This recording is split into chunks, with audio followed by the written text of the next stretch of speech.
Hi, David here, the CEO and founder of the Freedom Founders Mastermind community. I speak to a lot of dentists who are in the considerations of selling or transitioning out of their practice. And this is not just doctors who have been in practice for 25, 30, or 35 years who are maybe in their late 50s or middle 60s. These are doctors who are in their late 30s and 40s who are also looking at the opportunities to sell the practice, take some equity off the table, and perhaps, they think, gain some freedom. That's what it's all about, isn't it really? About freedom. While you're in the midst of owning, operating, managing a business or a practice, there's a lot to do. And it's part of what we have to do in life. We have to create enough income, active income, to produce the lifestyle and future wealth that we need to take more time off. It's all about time in the end. How much time do we get today, tomorrow, the next day? And do we feel guilty if we're not working hard enough?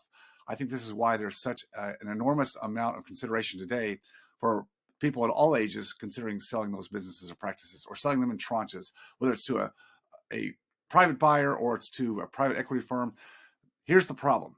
There are so many considerations to look at in making that decision. And yes, you need good counsel on the legal side. You need good counsel on the tax side. I'm assuming that you have that. You need good negotiators. You need an ability to do the due diligence on the person or company or private equity or DSO to whom you might be selling. And what are the considerations or obligations on the back end look like, which, as you know, many times there are. Do you want a clear sale to just walk away from, or do you intend on staying in the game and staying on to continue to produce and be a producer in the practice, even though you may or may not still have the controls? A big element, I think, that a lot of people miss, besides everything I've just brought up so far, and that's just the beginning of the considerations, is what do I do with the equity, the after-tax equity, the net worth from the sale of the practice? Whether I sell the whole thing or I sell part of it, what am I going to do with that money? Because in your hands, what you do with that money is going to be critical to your future. Whether, again, you're at the younger stage of your life, late 30s, early 40s, early 50s, or you're more at the end in your 60s perhaps. What you do with that money to make it work for you is going to be critical.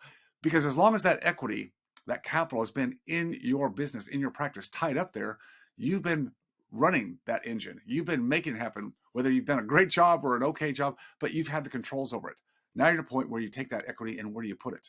Yeah, do you put it in the stock market? Probably not today. Do you go out and try to invest it in Bitcoin or crypto?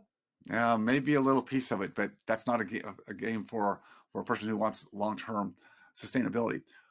What about real estate? Well, real estate's always been good until we go through a market cycle. Then what do you do? So all these considerations come to play.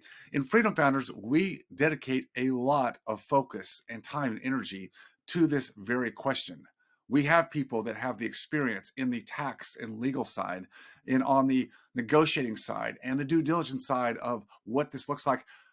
And perhaps the biggest piece we bring to the table is, what do you do with that money? We don't tell you what to do. We don't make those choices for you, but we open up the door and show you the big picture so that you can be discerning about what you do. Selling a business or practice is a critical step in one's life. Do it right, and it can give you all the time freedom you've always wanted. Do it wrong, and it can set you back many years.